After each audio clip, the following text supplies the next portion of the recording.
Pour être régulièrement informé de la publication de nouvelles vidéos, abonnez-vous à notre chaîne YouTube Postervision. Donc aujourd'hui, on va parler d'un sujet qui est un motif de consultation très fréquent donc en pédiatrie, c'est les diarrhées aiguës de l'enfant.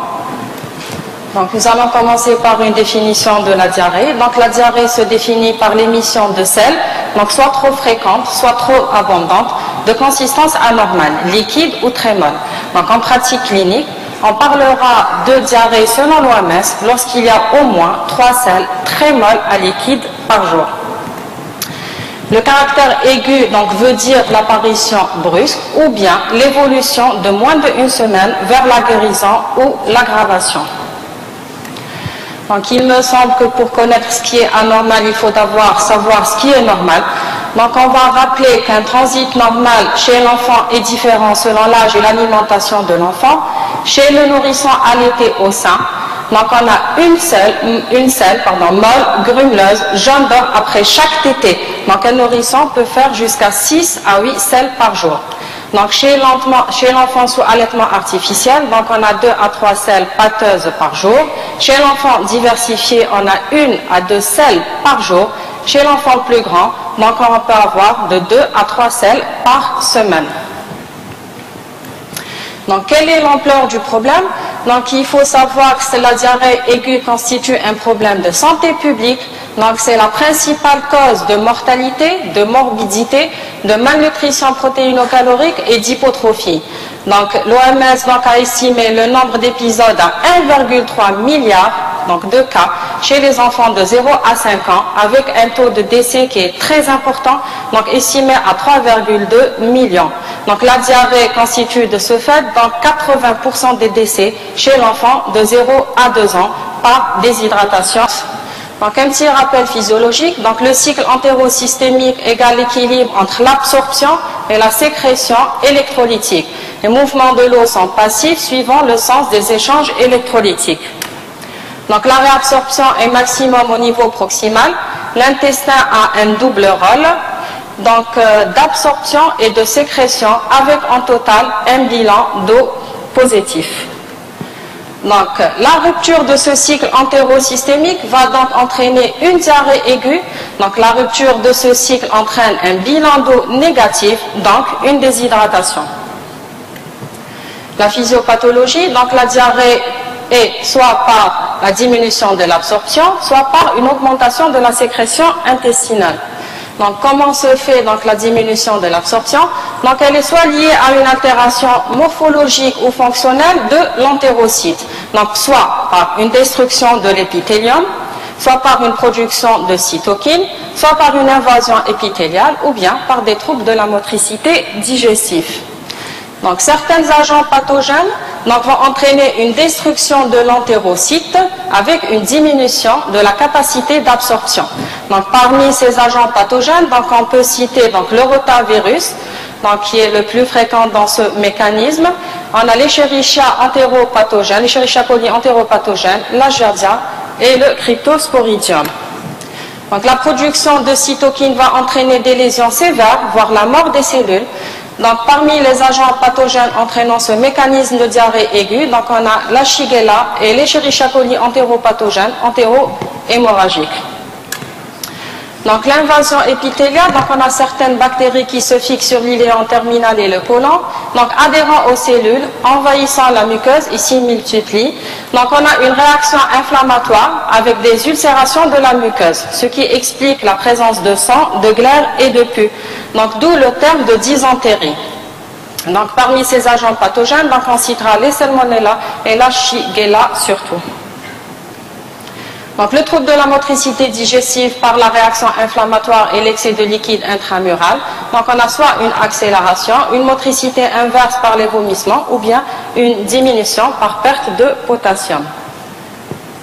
Donc la diarrhée par augmentation de la sécrétion intestinale. Donc certaines bactéries vont entraîner une sécrétion de toxines. Ces toxines vont se fixer sur les récepteurs des entérocytes avec une augmentation des médiateurs intracellulaires et donc une augmentation de la sécrétion. Donc le meilleur exemple est la toxine colérique qui a été, je pense, bien décrite tout à l'heure. Donc, quelles sont les étiologies? Donc, on a d'abord certains facteurs de risque. Ces facteurs de risque sont soit liés à l'environnement, soit liés à l'hôte. Donc, parmi les facteurs liés à l'environnement, donc on a les conditions socio-économiques du pays et surtout de la famille. Donc, on a l'approvisionnement en eau qui est insuffisant. Donc, on a des mauvaises conditions d'hygiène avec une préparation surtout et conservation inadéquate des aliments. Donc, les facteurs liés à l'hôte sont l'allaitement au sein qui est interrompu donc de plus en plus précocement. Donc, on a la malnutrition, l'enfant malnutri, l'enfant présentant un déficit immunitaire.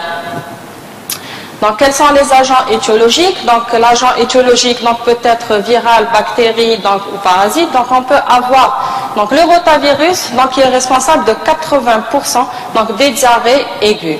Donc, suivi de l'adénovirus et du norovirus, surtout qui se voit dans les pays développés.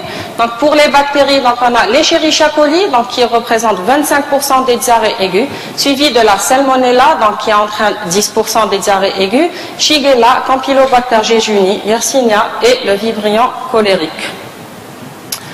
Parmi les protozoaires, on peut citer les Giardia lamblia, l'Entamoeba isolotica et le Cryptosporidiae qui se voit surtout chez l'enfant immunodéprimé. Donc, le rotavirus représente 80% des diarrhées aiguës, comme je l'ai déjà dit, chez le nourrisson. Donc, en faveur de ce rotavirus, c'est la période. Donc, il se voit surtout au cours de la période automne-hiver, avec un contexte épidémique bien particulier. La transmission est orofécale. Les selles sont très liquides, aqueuses, donc souvent non sanglantes, avec fièvre, vomissement et déshydratation. Il est souvent précédé d'une infection ORL. L'âge est surtout inférieur à 18 mois. Donc, à savoir, ce qui est très important, qu'un enfant infecté sécrète 100 milliards de particules virales par gramme de sel et 10 particules seulement suffisent pour provoquer une infection. Donc, les bactéries, je pense que je ne vais pas trop m'attarder. Donc, il y a l'Escherichia coli, qui représente 25% des diarrhées aiguës. Donc, il existe 4 souches. Les salmonella, non typhoïdiques, 10% des cas qui vont entraîner des diarrhées aqueuses avec des douleurs abdominales et une fièvre. Les Shigella, surtout responsables de diarrhées invasives avec des crampes abdominales et ténèbres. Et dans 15 à 30% des cas, on peut avoir des convulsions chez le nourrisson par soit hyperthermie, soit par la toxine, qui entraînera une encéphalite. Donc, pour faire un petit peu la part des choses entre une infection virale et une infection bactérienne. Donc, durant une infection virale, la fièvre est modérée. On a surtout une déshydratation, des vomissements. Les selles sont très liquides. Par contre, on a peu de selles gléro-sanglantes. Dans une infection due à une bactérie, surtout entéro-invasive, la fièvre est très importante, la déshydratation est moindre, on peut avoir un choc septique, les vomissements sont moins importants, et on a surtout une diarrhée gléro-sanglante ou tout simplement selle gléro-sanglante. Donc, il existe bien sûr d'autres étiologies qui sont non infectieuses qu'on doit connaître. Donc, il existe des diarrhées par erreur diététique. Donc, soit une suralimentation, soit un excès en sucre, soit une reconstitution inadéquate des biberons. On peut avoir aussi les allergies alimentaires, les intolérances aux protéines de lait de vache.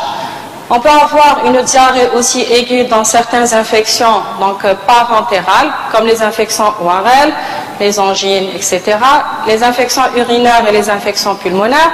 On peut avoir aussi des diarrhées secondaires aux antibiotiques, donc principalement l'amoxicilline. Abonnez-vous à notre chaîne Poster Vision pour recevoir la deuxième partie de cette vidéo, qui sera sur l'évaluation clinique d'un enfant atteint d'une diarrhée aiguë et comment ne pas passer à côté d'une déshydratation aiguë. À très bientôt.